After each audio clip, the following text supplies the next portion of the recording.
Welcome to The Explainer. Today, we are digging into a real theological puzzle from the heart of the Exodus story. Did God force Pharaoh to be stubborn, or did Pharaoh make his own choices? You know the story of Moses and Pharaoh, right? It's this epic showdown. But there's this one nagging question that sits right in the middle of it all. Did Pharaoh freely choose to defy God, or was God actually compelling him to do it? The answer, as you can imagine, has huge implications for how we think about free will and divine power. So if you open up the King James Version of Exodus, you run into this apparent contradiction almost right away. One verse will say, "The Lord hardened the heart of Pharaoh," but then another one says, "Pharaoh hardened his own heart." So what gives? Which one is it? Are these two ideas completely at odds, or are they maybe two sides of the same coin? To really get to the bottom of this, we've got to go back to the source, back to the original Hebrew. Because that English word, harden, it sounds so final, doesn't it? Like turning something to stone. But the original language, well, it tells a much deeper, more complex story. So, one of the key Hebrew words used here is chazak. Now, while it can mean harden, its core meaning is actually to strengthen, to make firm, or to fortify. Think less about making something brittle and more about making it resolute, more determined. And you want to know what's really cool?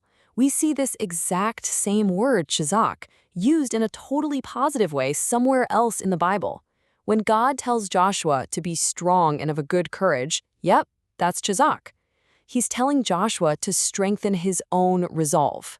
This just shows that the word itself is really about fortification, not about coercion. Okay, so this idea of God strengthening a decision that's already been made, it's not unique to Pharaoh's story.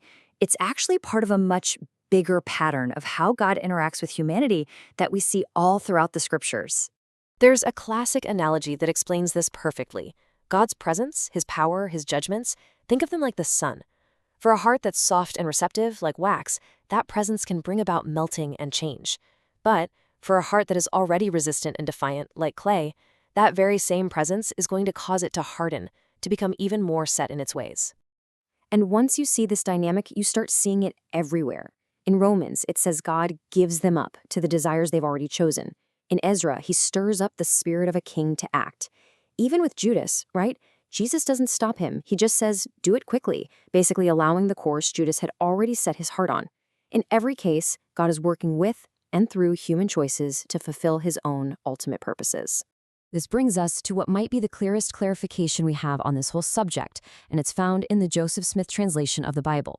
It applies this very principle directly to Pharaoh's story. Okay, just look at this comparison. The King James Version has God declaring, "I will harden his heart," a direct action. But the JST makes this tiny but profound change.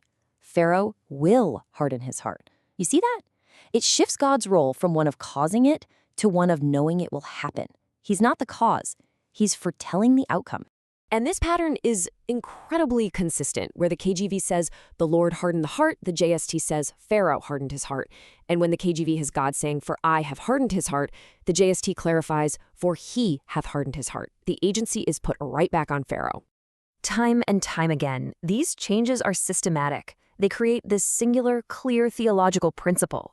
The JST isn't just tweaking a verse here or there. It is completely realigning the narrative to place the responsibility for that defiance squarely on Pharaoh's own shoulders. So what does this all mean when we put it all together?